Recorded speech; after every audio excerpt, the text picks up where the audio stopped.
What sets Prince apart is he's nasty. I think he's a lyrical genius. He's sexy, he's hot, there's no other. He's a musician's musician. I like Prince because I think he's very sexy and he's very talented. He sets apart because he doesn't care. Because he's different, he's unique. There's only one Prince.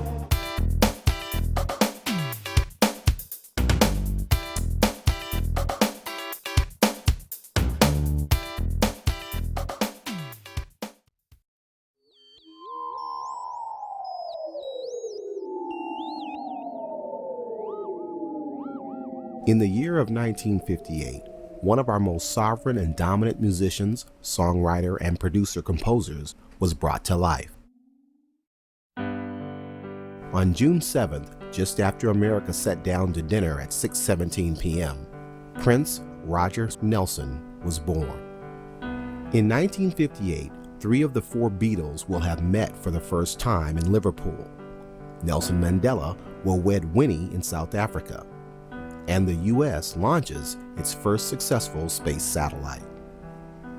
They say that the birth of a star begins in the dark nebulous of space, where the richest elements of our planet are produced. We can only surmise that the forces culminated on the night of June 7th, 1958, would amass a reign of the Prince of Ages. There are only 2 other megastars by comparison who were born in this year, Madonna and Michael Jackson. Prince Rogers Nelson, named after his father's jazz band, the Prince Roger Trio, was born to John Nelson and Mattie Nelson. Prince's parents, both African American, moved from the South, from Louisiana to Kentucky to Minneapolis, Minnesota. Prince's intentional press persona has always been aloof and cagey, never wanting to be pigeonholed as merely an R&B artist. For years, many believing him to be of a biracial background. Before marrying then Mattie Shaw, also a jazz musician, belonged to his father's band. She gave birth to Prince at Mount Sinai Hospital in Minneapolis, Minnesota. Prince's mother's voice was said to be reminiscent of Billie Holiday. Prince was the first child of Mattie and John, although both parents had children from previous marriages, Mattie with a son and John with 2 daughters. By the age of 7, Prince, then called Skipper, could play his father's piano with confidence. Another child would be born to the couple, and in all, Prince would grow up one of 6 siblings. Much like the characters depicted in the semi-biographical hit movie Purple Rain, Mattie and John Nelson, different temperaments, would not secure a future for their union. After 13 years, Mattie and John Nelson's marriage would end in divorce. Purple Rain would be the closest cinematic and partial account of Prince's youth, which was colored with turbulence as a new stepfather would enter the picture and remnants of a broken home would linger. These elements in Prince's childhood would cause him to search for a place of sanctuary in music, also in a home away from home. Prince would first take refuge with his father, the jazz pianist. John Nelson supported his son's yearning for music, buying him his first guitar, and would also be a key in Prince's fascination with and his allure of music. Again, Prince would move in his formative years with his surrogate family, the Andersons, the parents of Andre Anderson, later known as Andre Cymone, who Prince had become close friends with as a young boy. When most kids are simply content with making it home in time to catch their favorite cartoons or finally beat Miss Pac-Man, Prince and his roadie Andre started a band, including Andre's cousin, Charles Smith. These friendships would prove to be lasting in the coming years through Prince's rise to success. During his stay with his adopted family, his access to music and its disciplines would culminate moving his bedroom to the basement, combining personal space with rehearsal space. Prince would develop a habit to stay up for hours, enhancing his ability with the guitar and keyboard, and teaching himself drum and bass. I believe Prince has actually taught himself to play or master all of the instruments that we are known to man, and I think that's one of the things. And yeah, and wore buttless pants. People are under the misconception that he can play every instrument known to man. Not necessarily true. What is true is he can play every instrument known to rock. Let's put it that way. For instance, the sound that the guitar makes, he knows what kind of drums go with the certain sound of the guitar. If it's, timpani drums or just a regular basic set of, rock drums or, whatnot. I mean, the man is literally a genius when it comes down to putting together music in general. Prince was known for his ability to outlast anyone. All he needed was a few hours of sleep to replenish himself.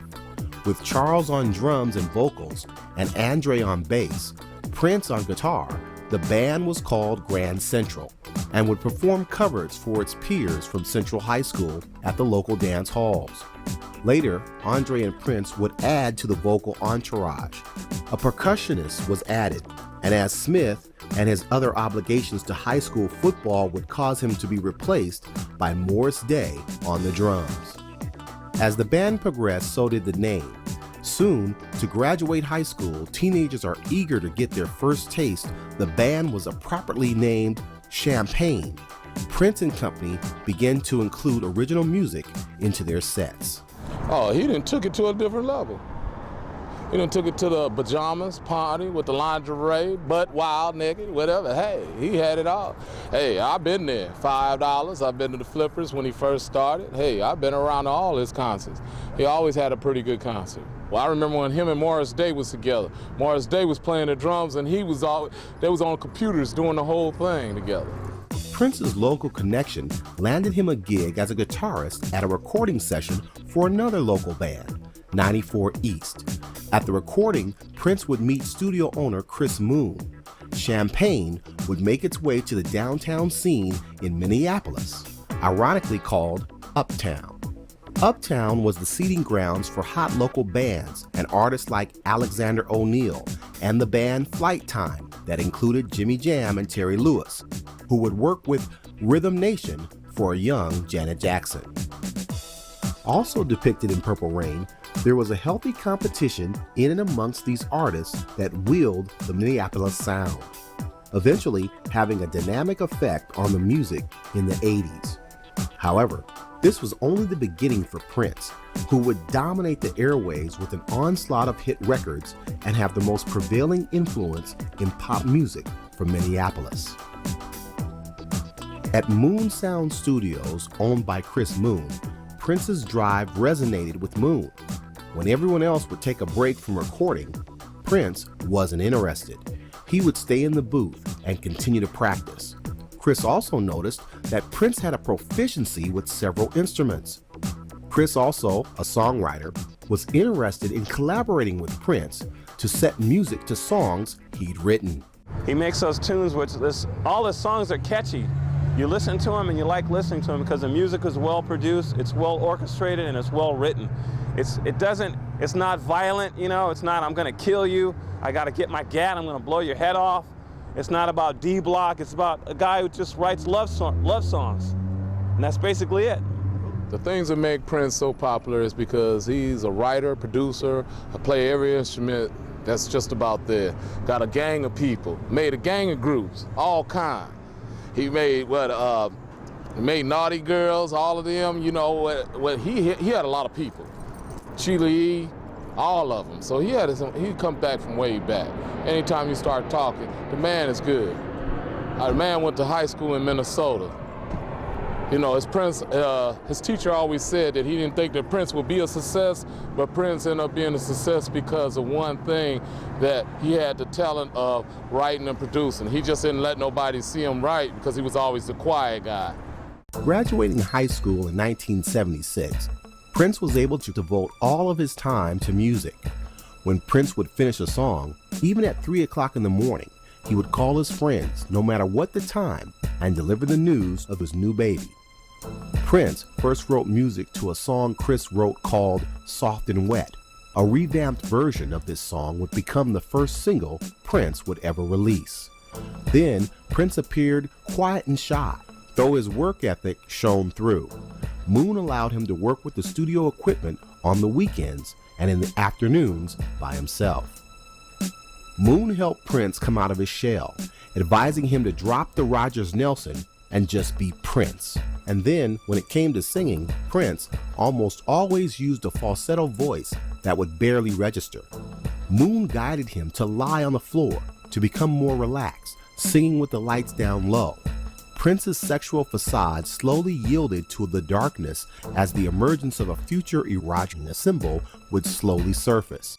Prince is so into his music and he's so into the art that he's performing that he might go into the studio 2 or 3 days in a row, sleep in the wee hours of the night, you know what I mean, and wake up, do it all over again. Or, you might not see the man for 7 days straight.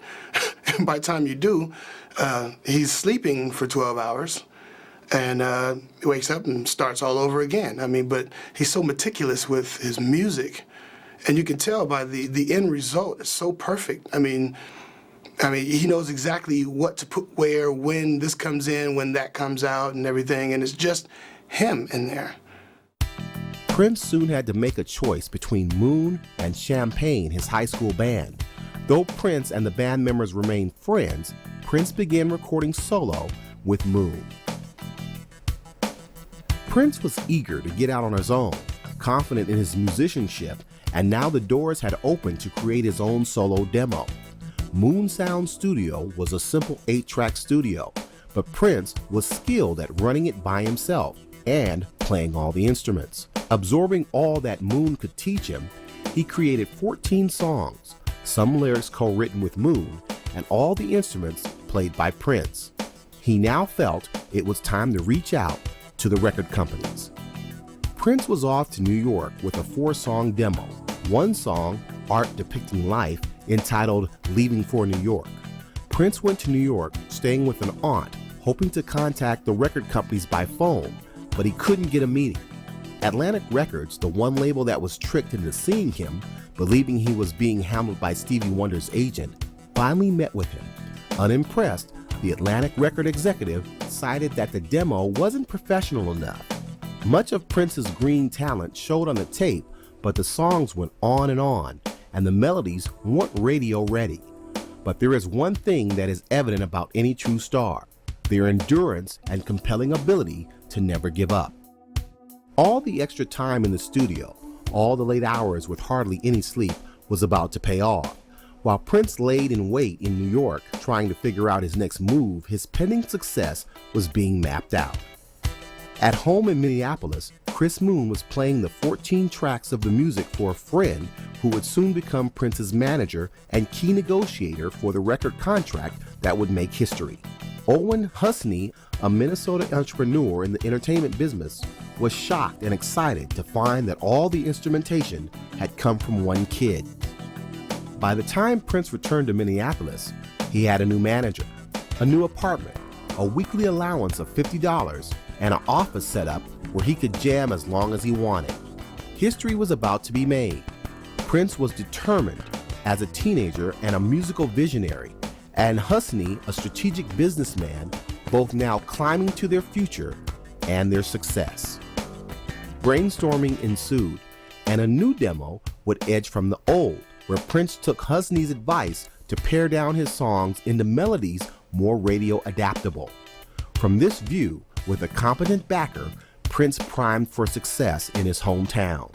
It wasn't long before major label interest stirred. The question now became how to get Prince into the right hands of the right record company while still maintaining creative control. Prince and Husney would come up with a list of demands that were non-negotiable. First, Prince would be billed as one band with complete creative control. Second, Prince would have a multi-album deal giving him the security that most new artists had to earn through record sales. Thirdly, they negotiated a deal that would advance a 6-figure sum for recording and other expenses. This was the first record contract of its kind and would change history in the music business forever. No one artist to date has walked away from a record deal with these demands as young as 19.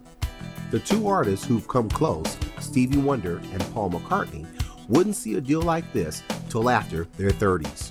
Well, he took it to a different level. He took it to a different generation for blacks, like Brother James Brown and all of them say, he's a mafia pimp of all times, the greatest of music. At the age of 19, Prince strikes an amazing deal with Warner Brothers Records, one of the top labels in the country, known for signing and cultivating intriguing new artists. One could hardly begin to imagine the fierce negotiating, but only Prince would have the goods to back it up. Just a few weeks after his 19th birthday, Prince became the youngest producer at Warner Records to date. Hungry and anxious to have his talents and passion known to the world, Prince composed his first album. For You was the title of Prince's debut album, now considered a collector's item, which has since sold 1 million copies. The first album was perhaps a little more than expected.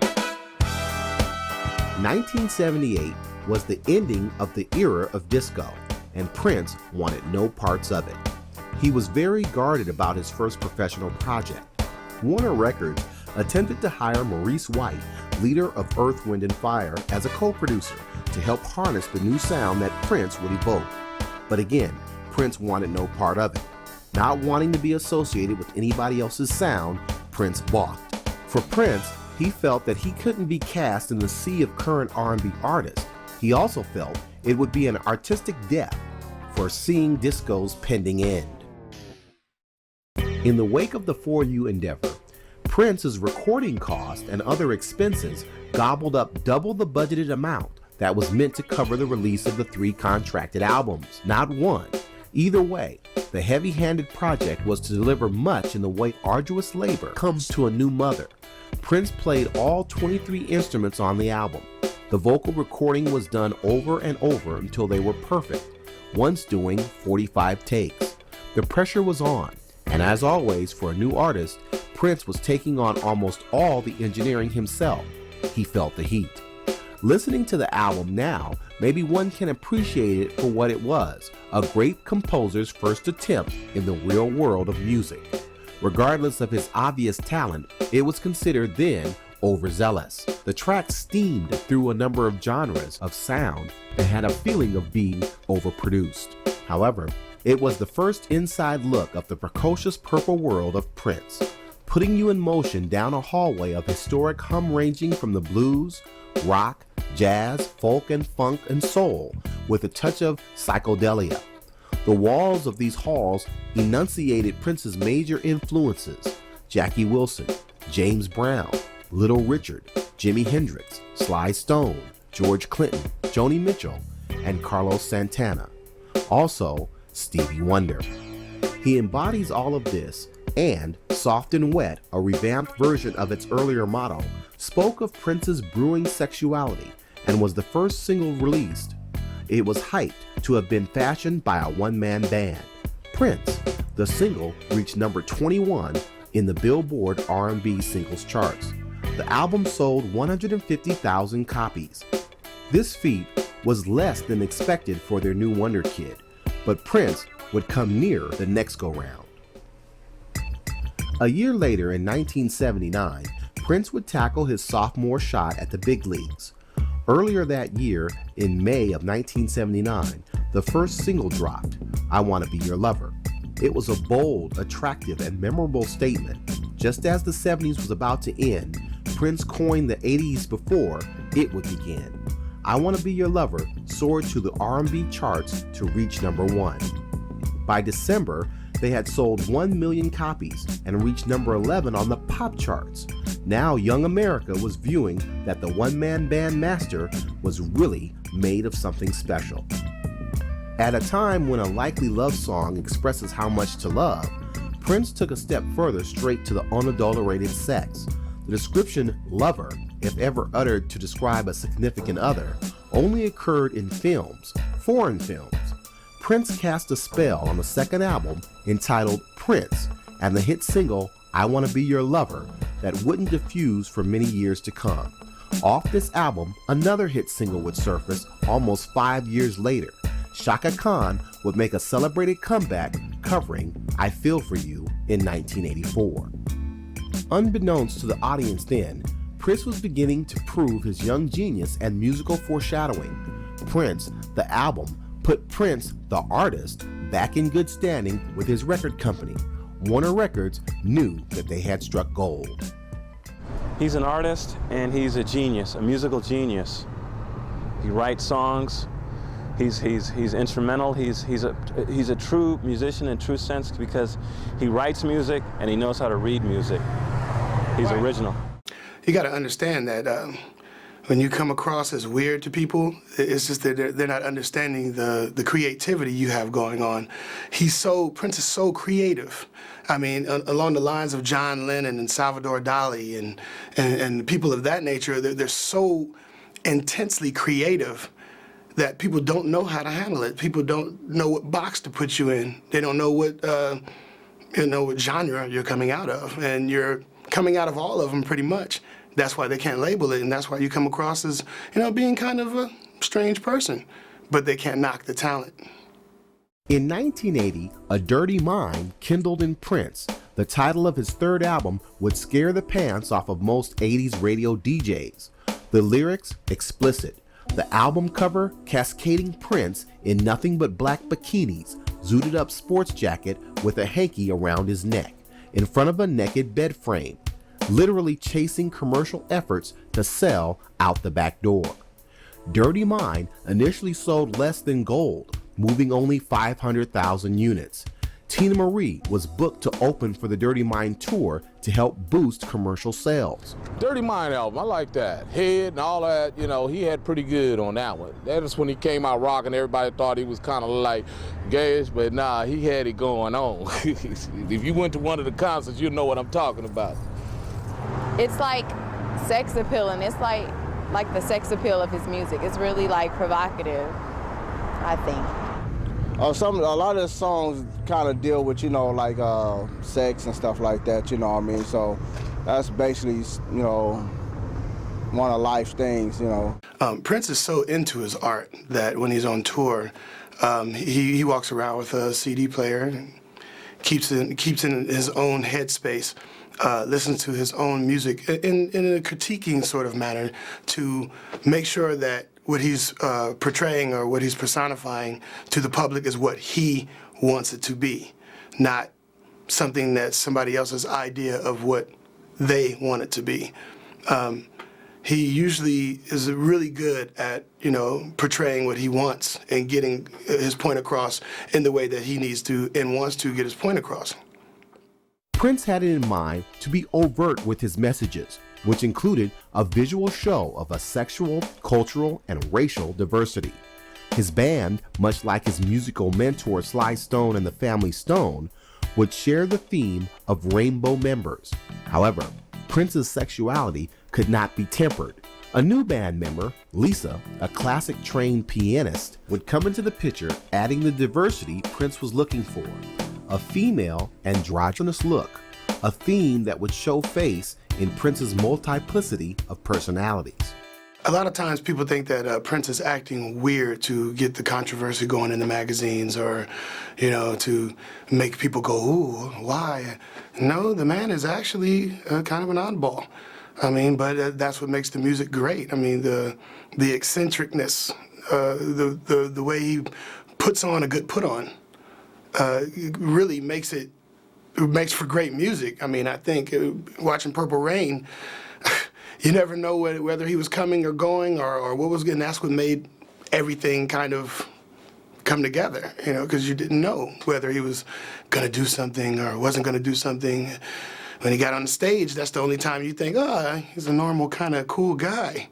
He steps off stage, he might not be as normal as we think normal should be, but man's pretty good at what he does. When I mean he had it going on, he had him coming in with lingerie. That was a different phase in the music. You think about it, you know, you go to a club or you see something that's around, that's out here, you saw all of a sudden you seeing something in some lingerie at a concert. That was something different at a different level. He just got his own unique way and creative way of expressing himself. You know what I'm saying? And he a man, but he real feminine about his situation. Yeah, and he a good musician. He's kind of flamboyant, shall I say, very showy. He is eclectic, meaning he touches all origins of the world, so that's why I love him, but that might not be why everybody else love him. Oh, he's a sharp little brother, man. What, he stand about 5'1", and got some high heel shoes on? Oh, he's a sharp little dude. I like him myself, man. You know what I mean? He got his own style, man. He's cool. He's cool. I like him. As flamboyant and outgoing as he is on stage, he's actually the exact opposite of that. I mean, he's very quiet. He doesn't really speak that often. I don't think very many people have him on tape talking, just a normal conversation or anything like that. I don't think you can catch him talking unless it was a planned interview, planned being the key word. For instance, meeting other stars, meeting new people, going to the doctors, you wouldn't get an answer from him. You would just get a head nod. If the doctor asked him if something hurt, or I mean, honestly, he would tell his bodyguard exactly what he wanted the doctor to know, and the doctor would pretty much be talking to his bodyguard about the situation, and his bodyguard was the quote-unquote interpreter. Another theme to follow suit in Prince's rule book reigned: to practice what you preached. The Sultan of Seduction was lover to many, if not all, the women he worked with. 3 words. Prince got I guess women like him for his appeal.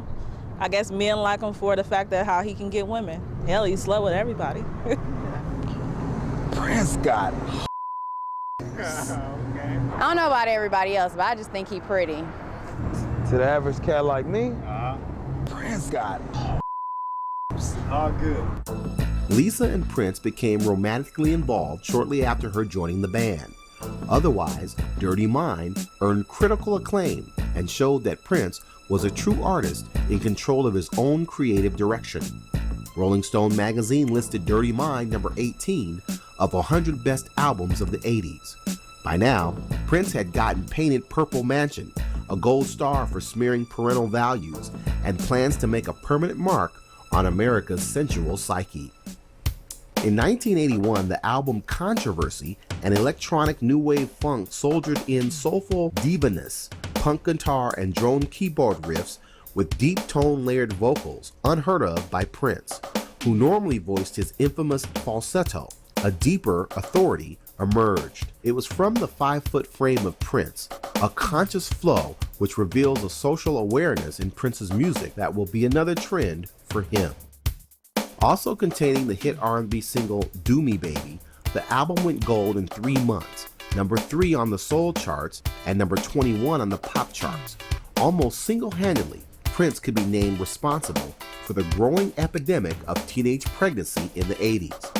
Music just got sexier, and Prince was leading the way, hands down. As the story's been told, a young congressman's daughter was interrupted listening to Darling Nikki from the Purple Rain soundtrack. Her mother walked in and heard masturbating with the magazine. Hence, Miss Tipper Gore headed the Parents Musical Resource Center that placed the parental advisory sticker on explicit musical content. When going on tour or, checking into a hotel or anything like that, I mean, this is when Chick's job became a little bit more, hands-on.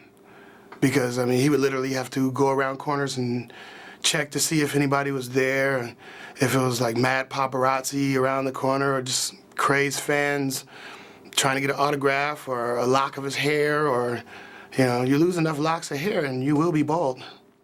Also in 1980, Prince, sometimes known as the puppeteer to careers he engineered, Prince would manifest his alter egos in the performers he shaped, like The Time, Vanity 6, and Apollonia. He's been able to set trends in music. He's been able to set up other artists, such as, I forget their names, but Sheila E., for instance, and The Time, Morris Day, such as great groups like that. He would write all the music and lyrics, create the image and the persona, and even voice the songs for his musical counterparts to mimic, all under the guise of the secrecy of his numerous aliases. Jamie Starr, Alexander Nevermind, Christopher Tracy, and Joey Coco. What Time Is It from The Time went gold in 7 months. Dennis Matthews became Vanity of Vanity 6, and one of Prince's significant others, 6 counting the number of breasts in the group. Nasty Girls, the hit single from the group, went to number 2 on the pop charts. How's that for a Prince with a passion to spare? Was that 69? 69, what is that? No, 69. Oh, wait a minute. I can't think of it right now, man. Well, the year 69, 1999. Okay. 1999, there it is. I said 69, 99. 1982 gave us 1999, Little Red Corvette, Delirious, again capturing the public's mood about their fear of the arms trade mounting, and 7779311, band members' phone numbers that had to be changed due to all the lewd prank calls. Prince toured with his entire ensemble during this year, The Time and Vanity 6. After the success of 1999, Prince made plans in the direction of cinema, a favorite pastime while on tour. Prince would rent out an entire movie theater for him and his crew. Prince kept the framework for his ideas in a purple notebook that he carried everywhere, jotting down notes for his feature film debut. Sometimes he would sneak into theaters after the lights went down, accompanied only by a bodyguard and his current girlfriend. The go-ahead for Dreams, Prince's original name for Purple Rain, was difficult. In 1983, Prince and the Revolution were born. All the songs for the feature film were completed. Prince and the Revolution, now equally racially, sexually, and visually diverse, with keyboardist Dr. Fink, Wendy and Lisa on bass, and guitar, became a full-on rock band. The film would portray Prince as the kid who lives in a turbulent household trying to make it as an artist in Minneapolis. Prince's true life story would trickle down into and onto the silver screen. Apollonia, a name taken from the hit movie Scarface, Michael Corleone's first wife, was given to Patricia Cotero. She would finish the film as Prince's love interest due to the breakup with he and Vanity. He mentioned to his bodyguard at one time that he wanted to become famous. And I think in essence, he kind of did an Elvis to himself because he became a prisoner pretty much in his own home, in his trailer. I mean, you know, to have a bodyguard with you 24 hours a day, you're famous. For instance, at the peak of the Purple Rain movie, he got so famous that he started to make him nervous. He was basically in fear for his life at one point and started getting death threats from people, people saying he's the devil and things like that. So, I mean, he started bringing his own cook with him on tour as not to get poisoned. I mean, if he had his weekly vitamin shot, his bodyguard would get it before him just to make sure it was a vitamin shot. I mean, things of that nature. When you become famous, you pretty much have to watch out for everything. You know, you have to make sure your food is food and not poison. And another thing he started doing was, you know, he would have his bodyguard taste his food, make sure it was okay. He would buy, you know, on the level of weird, quote unquote, you know, everybody's saying, you know, Prince is weird. He would buy a multitude of food, like I'd say something off of each part of the menu, take one little nibble of it and give it to Chick, you know, his bodyguard, which was probably really cool for Chick, you know, because that was some good eating. 1984 can be said to be the year of Prince. Purple Rain, the fruition of Prince's purple vision and the most lasting impression of our sensual seducer, When Doves Cry, one of the best rock ballads ever, Purple Rain, reminiscent of a gospel hymn ringing out the sound of grief, forgiveness, and goodbye. Let's Go Crazy, a confirmation of teen spirit. In 1984, and overall, the complete Purple Rain package put Prince and the Power of Our Lavender Cousin on the map forever. The soundtrack went 8 times platinum. The movie sold in millions, and like many others, Let's Go Crazy became a national anthem. The flowers around the tub. he was doing too much, but we understand what his angle was. Prince made it to the top 10, and Prince received an Oscar for his best original score. Here is where the reign of Prince has reached its summit. Prince has since put at least one album out for every year since he was first signed to Warner Brothers. It's difficult enough, to be famous. But at the height of his career, you got to understand that, you get death threats, you get people who are claiming to be people who they aren't, people who are claiming to be band members. Everybody got checked at the door, let's put it that way. Even if you're a band member, you got checked at the door. You had to go buy a chick to even talk about the music that you were going to be playing with Prince.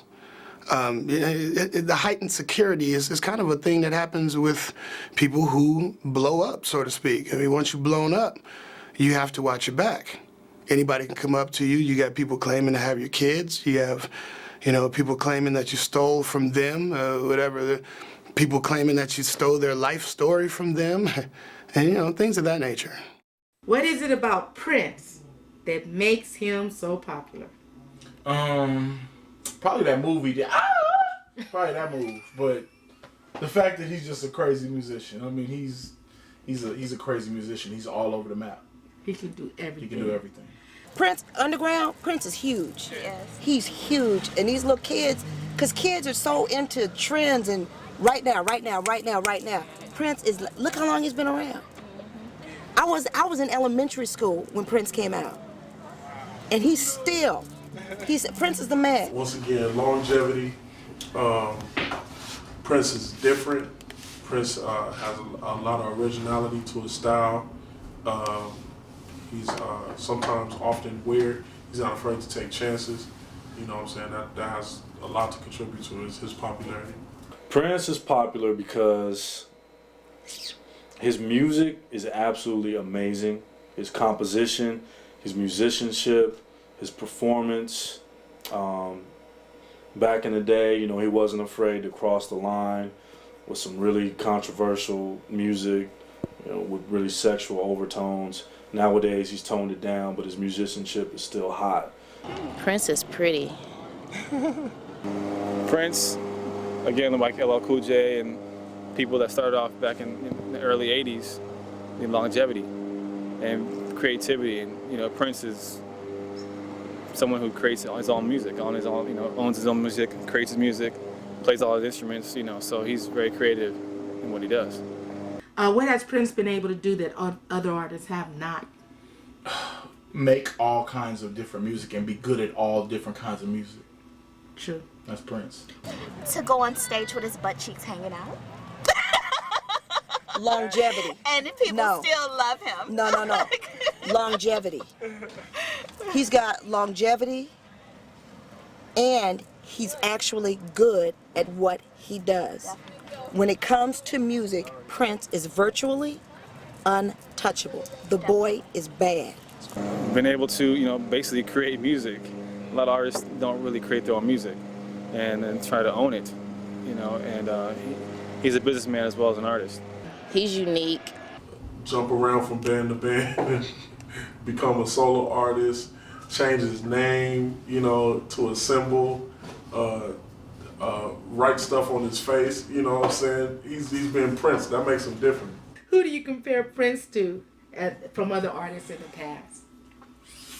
Wow, I can't. I don't know anybody. He's an original. He's original, exactly. Yes. If I had to compare Prince to any artist, since he's one of the most popular artists in music history, I would say, I guess it would have to be Michael Jackson. So most of the time, I always like to think and say, all right, who's more successful, who's more profitable, who's had a better history in music? Prince or MJ. And most of the time I say Prince, because I think he writes better music and better songs. Can't dance as well as Mike, but musically he's more talented. I can't think of anybody to compare him to. He's all by himself. Yeah. Who would you compare Prince to? I don't know. Someone like I think like a Lenny Kravitz is trying to be like Prince. You know. He gets a lot of his swagger from a lot of old artists like James Brown, like the Motown sound. You know, Jimi Hendrix took a little of that. You know, the rock and roll. You know, he got a little Beatles in him. You know, he drew a lot from the past. Ooh, you can't compare Prince. Prince is in a category of his own. So what makes him different from everybody else? He has his own style. No one has been like him, and I don't think there'll be anyone like him for a while. What makes Prince so appealing to the average fan, you think? I think that he's not appealing to the average fan. People probably think he's gay or he's weird, and he can only be appreciated by people who really appreciate music. To the average fan, Prince got more fans that's diehard fans than the average fan. But to the average listener, the average fan, they hear the musicianship and the creativity from him, and he usually gets a lot of respect for that. His style. What makes Prince's style different from every other artist? He can make an album and have hip hop, rock, R&B all on the same album, and it'll be great. You know, that Gold album was great, just like that. All the different styles on one album. True. Yeah. Nobody has yet been able to capture the essence of jumping from genre to genre and still remain focused. He's R&B. He can give you hip hop because he's a musician. He can do all across the board, rock and roll. He can give you alternative. He can do whatever he wants to do. He can do heavy metal. He can do a whole album that's a skit and that's a play, you know. And nobody's ever been able to give you that much versatility. They either stay in one genre or they don't jump back and forth, and Prince is known for that. Prince is probably the most brilliant man in the music industry that there is. I don't think there's an instrument the boy can pick up that he cannot play. Prince is, he has been awesome since his Soft and Wet LP came out. What songs do you like of Prince? Definitely When Doves Cry. Doing Doves Cry and Purple Rain. Purple Rain. Purple Rain. Can't leave that out. Purple Rain, Diamonds and Pearls. I love I'm a Star. I love Purple Rain. Favorite Prince songs, I got favorite albums, not just songs. 1999, Sign of the Times, all the way up to the Rainbow Children, Emancipation. Everything the man puts out is classic. So I got all his records. Ooh. A girl named Nikki. No. The best song to me by Prince, and thank you, Prince Roger Nelson, for doing this with me, is Adore. I love that song. That's my song. That is the song. Definitely. And these little kids don't know nothing about love songs. They don't. That's the one right there. That's the bomb. That's it right there. Favorite Prince song is Adore. Where do you think Prince will be in 10 years? He'll be in Minnesota, and he will be with some beautiful woman, still playing that guitar. I think he'll just be writing music for old Motown acts, for then they're bringing them back out. I really don't know because he's so unpredictable, but I would love to see Prince have some proteges and some other Prince-like quality stars that he has a hand in producing. He started off with doing that like for Mavis Staple and you know, the whole MPG camp. You know, I would love to see him start off producing and making more stars. He'll still be pretty. Prince will be somewhere with a fine female up in Minnesota chilling in his huge studio composing some bomb music. He'll probably be secluded. He won't have a record deal. He'll have an independent deal. Still be doing the same thing. The man is classic. He's a genius, hands down. In 1985, 3 Grammys were lined up to take home now for Purple Rain. It has gone 10 times platinum. The follow-up to Prince was Around the World in a Day. Raspberry Beret, and Pop Life spoke of his entourages.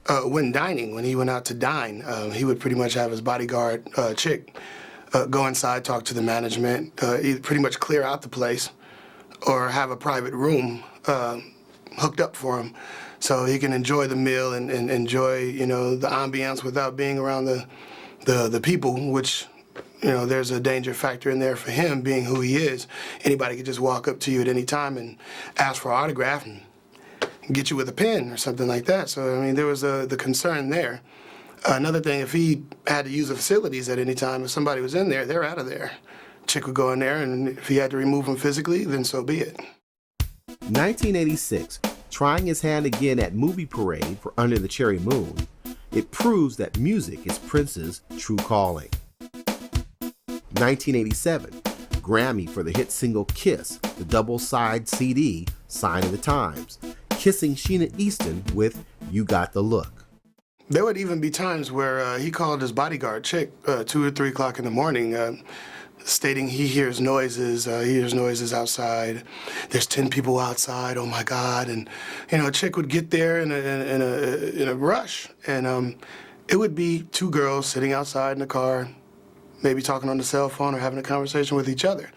But, I mean, paranoia, that's not being paranoid, that's just being careful, especially when you're at the top of your career.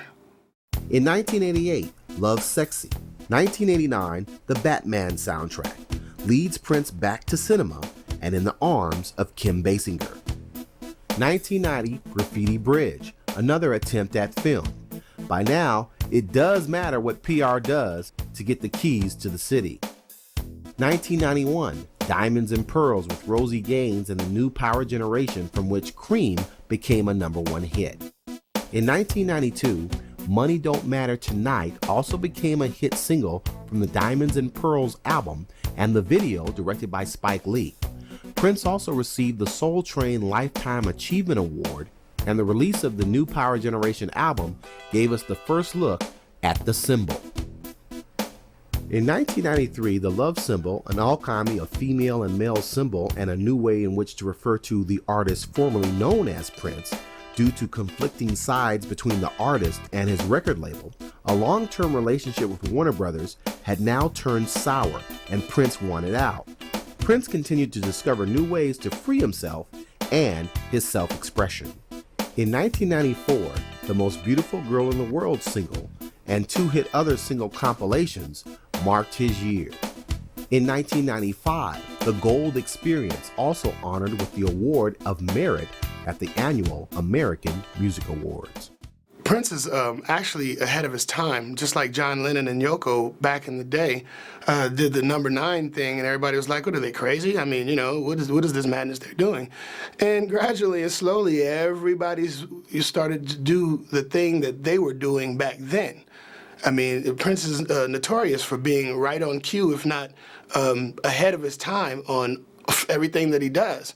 I mean, for instance, the music that he does, everything, he didn't become this obscure dinosaur as the 90s rolled in and out. He became better. He was, from day one, from the beginning all the way to the MPG, the New Power Generation, he's still kicking major glue.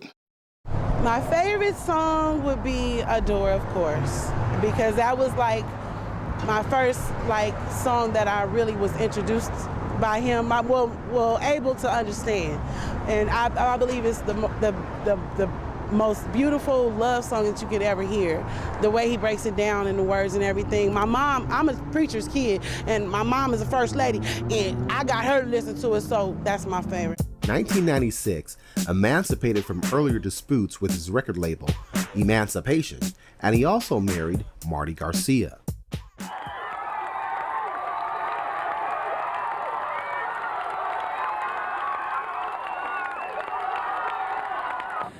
I would like to quickly address,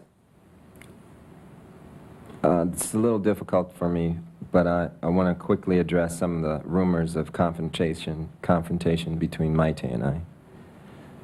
I think most of them arise out of the perceived notion that we're still married in the conventional sense.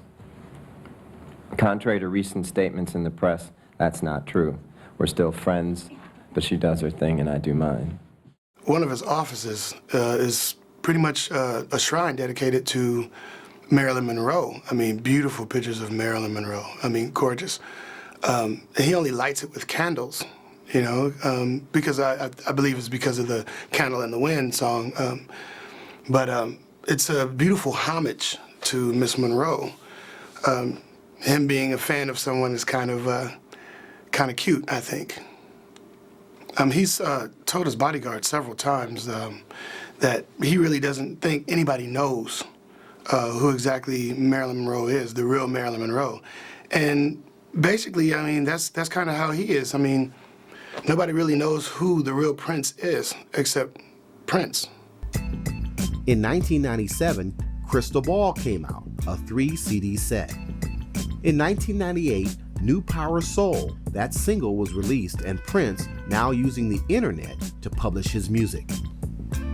In 1999, Rave into the Joy Fantastic, including Sheryl Crow, Chuck D, Annie DeFranco, No Doubt, and The Vault was opened, an album release of many of Prince's old shelved melodies. MPG will release an internet-only version of my album renamed Rave into the Joy Fantastic to make up for the lackluster way in which its predecessor, Rave unto the Joy Fantastic, was promoted. The new CD will contain numerous remixes and 2 new songs. In 2000, the artist is called Prince again, celebrating with week-long open house and a tour of Paisley Park, his Fortress studio, including with a 3.5-hour concert. Welcome the artist.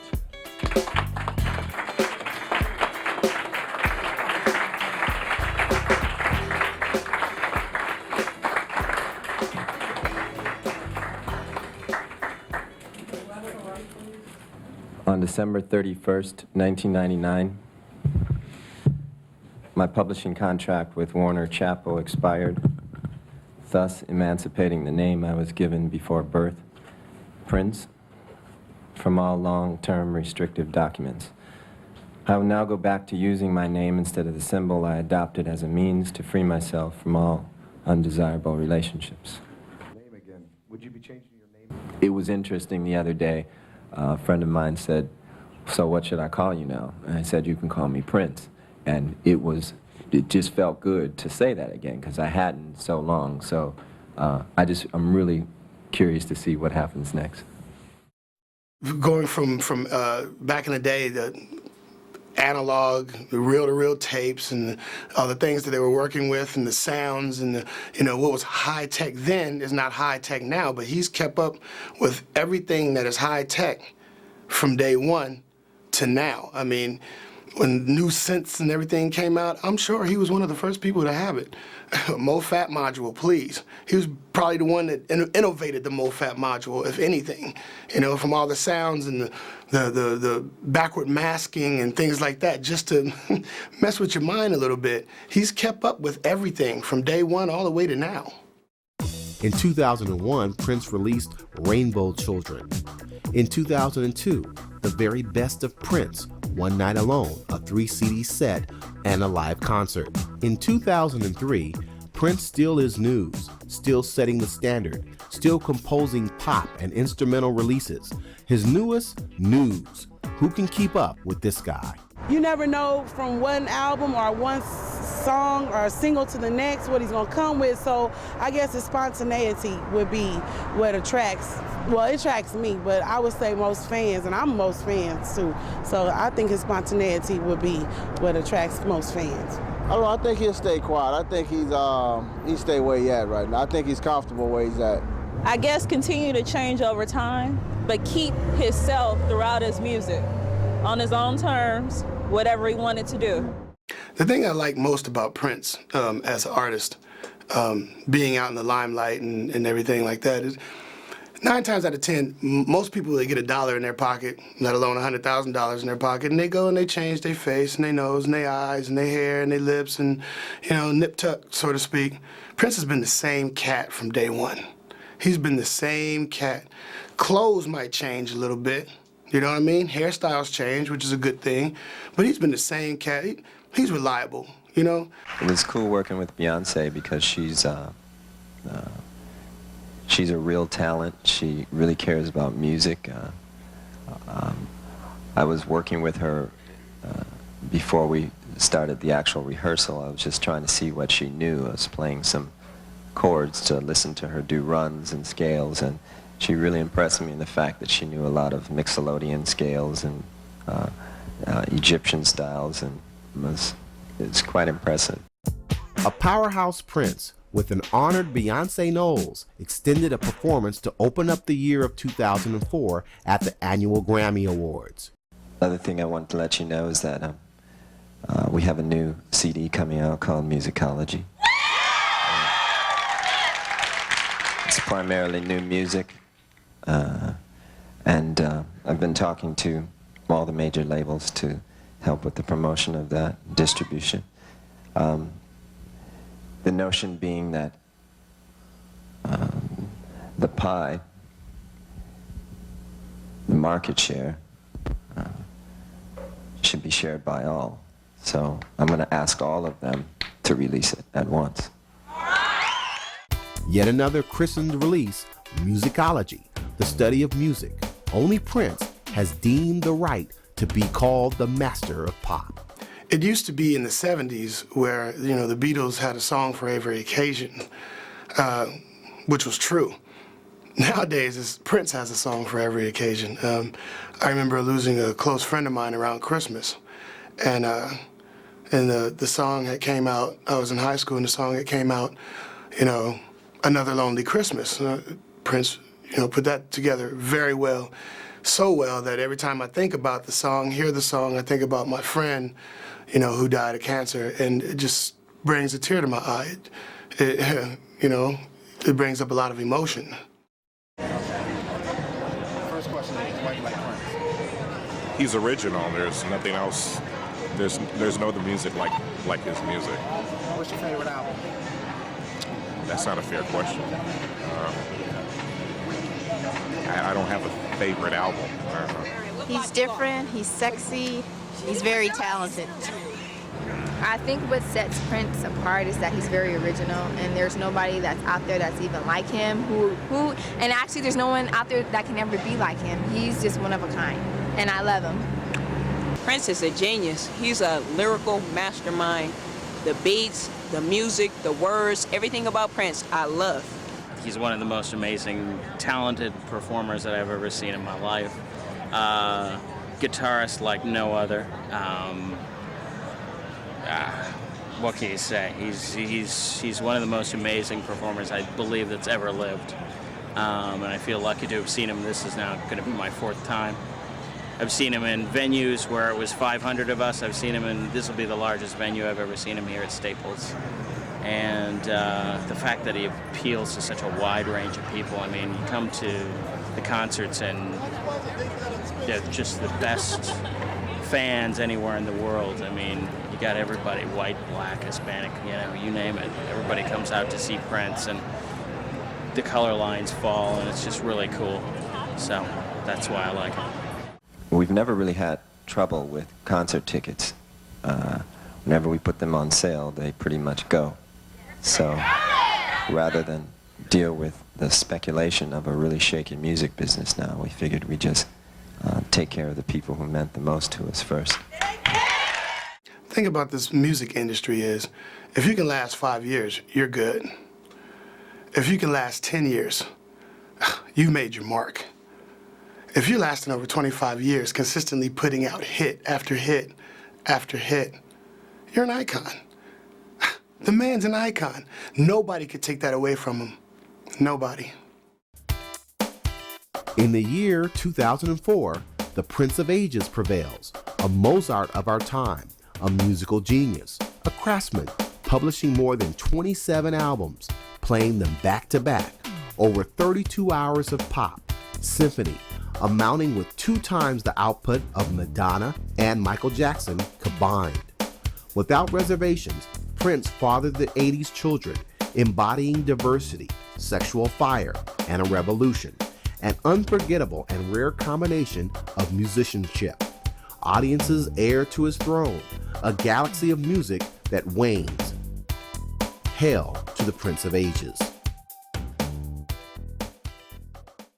Prince has been the same cat from day one. He's been the same cat. Clothes might change a little bit, you know what I mean? Hairstyles change, which is a good thing, but he's been the same cat. He's reliable, you know? Prince is my Rock of Gibraltar in this movie music industry thing that we got going.